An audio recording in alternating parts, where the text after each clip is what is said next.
우리나라에서는요, 조선왕조 때 어떤 제도가 있었냐면 왕세자 제도가 있었습니다. 왕이 자식이 많을지라도 그 중에 법적인 계통을 따라서 정실 부인에게서 난 첫 번째 아들이 왕세자가 되는 그런 법이 있었죠. 왕세자와 다른 아들들과의 그 지위는 천양지차였습니다. 그렇죠? 네.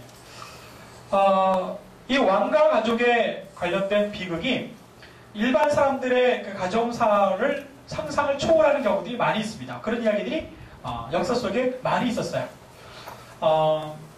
제가 다른 나라 이야기를 해드리겠습니다. 여러분들 그 미얀마라는 나라를 아시죠? 미얀마라는 나라를 아시죠? 저는 이 이야기를 어떻게 알게 됐냐면 그 아도니람 저드슨 선교사의 일대기를 읽으면서 그 미얀마 왕궁에 있는 이야기를 읽게 됐어요. 여러분들 미얀마 하면 어디가 떠오르시냐면 옛날 영화 중에 율브린더가 나온 왕과 나라는 영화 아시죠? 네, 그 나라의 왕이 바로 이제 미얀마, 이 버마 제국의 왕인데요. 이 버마 제국은요, 옆에 강력한 인도, 무굴, 이 문명과 또 이쪽에 강력한 태국 사이에서 아주 오랫동안 이 절대 왕권을 지켰던 그런 아주 막강한 나라입니다.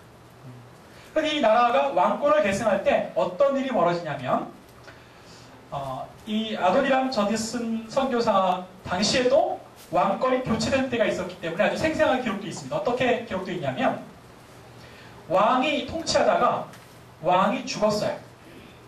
왕이 죽으면 그 다음에 이 왕세자가 왕이 되잖아요. 왕세자가 왕이 되는 날 어떤 일이 벌어지냐면 모든 형제 자매를 다 죽여버립니다.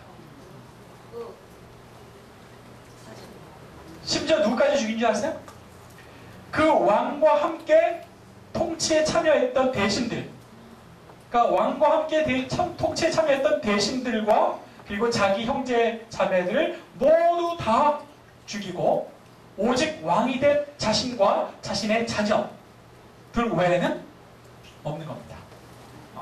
그러니까 그 왕권이 감히 건드려 보지 못할 막강한 그 왕권을 갖게 된 거죠.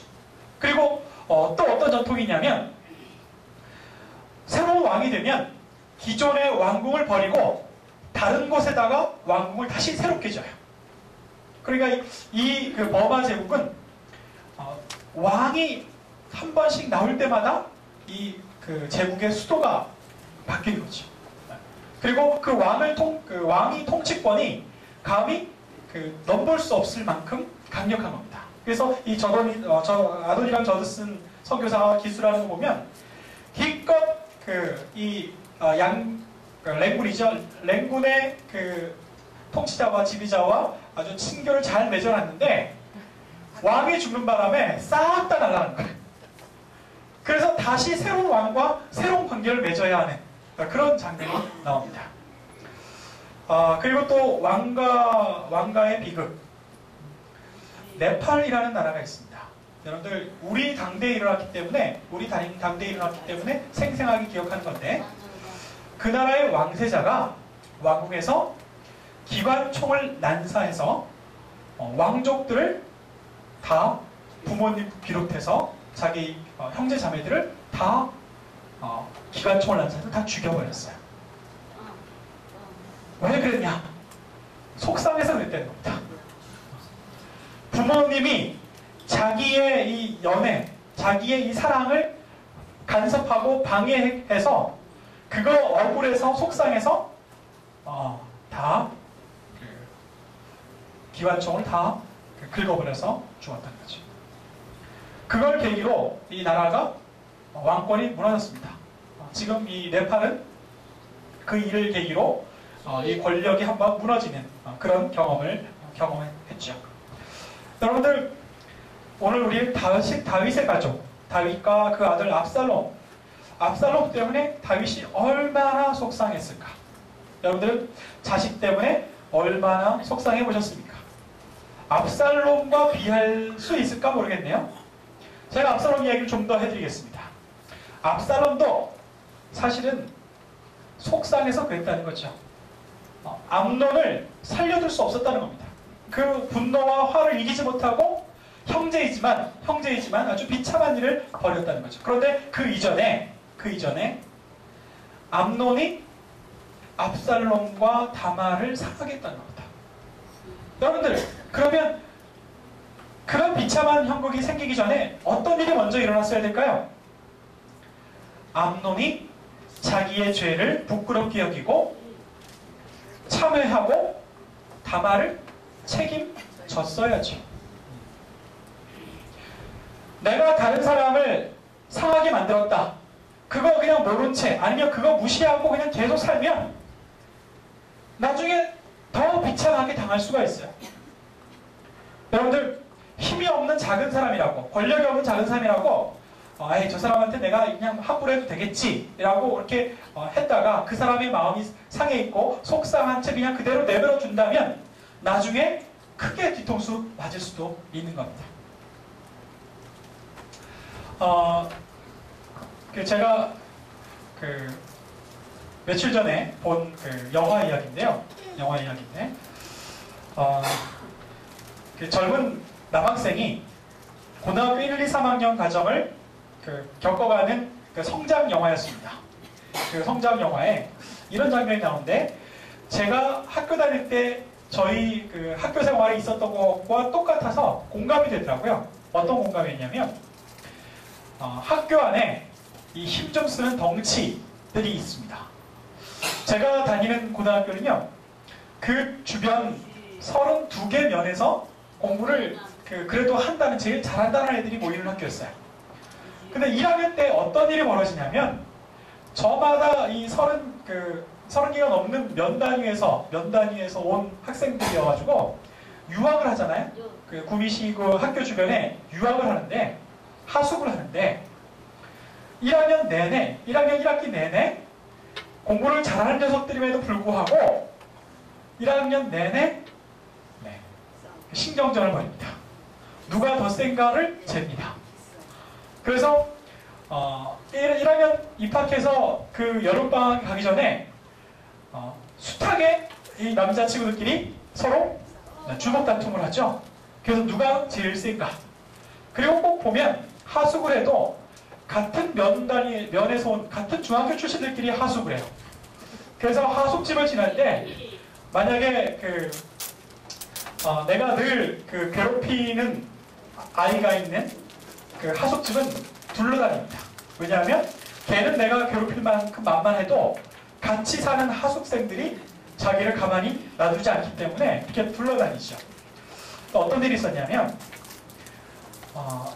힘의 우열이 싹 가려진 다음에 2학기 때부터 이제 주먹 좀 쓴다고 인정받은 친구가 이 돈을 좀 털기 시작합니다.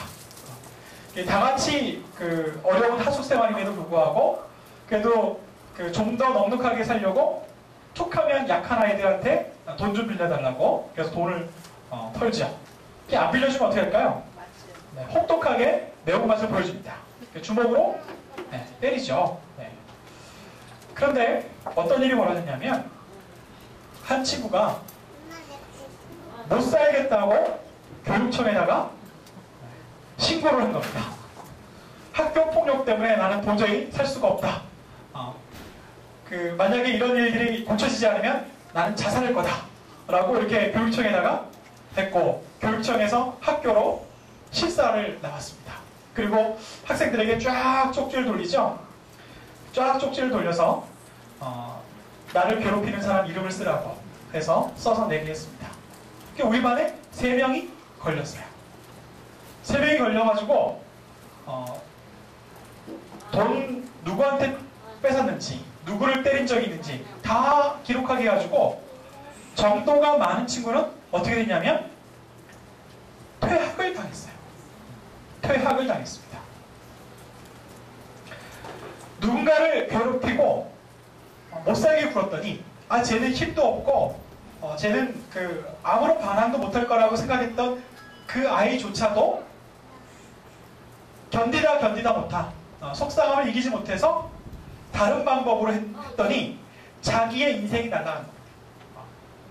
그 좋은 고등학교를 다니다가 공부도 꽤 잘하던 녀석이 그 친구들 앞에서 그냥 힘 좀 썼다가 약하다고 무시했다가 오히려 자기 인생이 달라지는 거지. 속상한 일들이 이렇게 많이 우리에게 있습니다. 오늘은 자녀 때문에 속상한 일을 이야기하는데 다윗은 어떻게 했을까요? 압살롬이 이렇게 골칫거리가 됐어요. 형제 암논을 처단하는 일을 벌이고 말았습니다. 무척 속상했겠죠? 아마 속으로 너무 울었을 겁니다. 다윗이 그 속상함을 어떻게 달랬냐 하면 그냥 그 아들을 그냥 내버려 두고 지켜만 봤습니다. 다윗이 그를 불러다가 어떤 처벌이나 어떤 벌을 주지 않고 그냥 멀리 있게 하고 가까이 오지 못하게 하고 한 3년 동안 그렇게 압살롬을 그냥 내버려 두었습니다. 여러분들 자식 때문에 속상한 여러분들은 주로 어떻게 하시죠? 속상한 일 생기면 불러다가 야단이 나죠?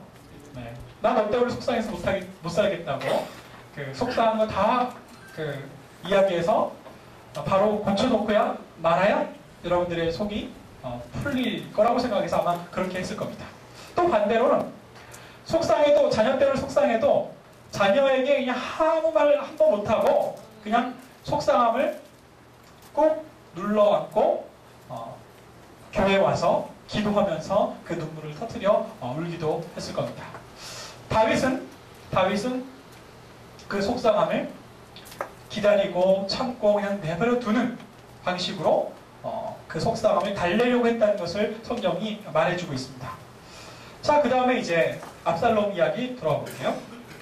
아버지가 무지무지 속상할 걸 알아요. 근데 이 압살롬이 어떻게든 아버지의 용서를 받고 싶어 합니다. 그런데 3년 동안 예루살렘 근처에 오지도 못하게 해요.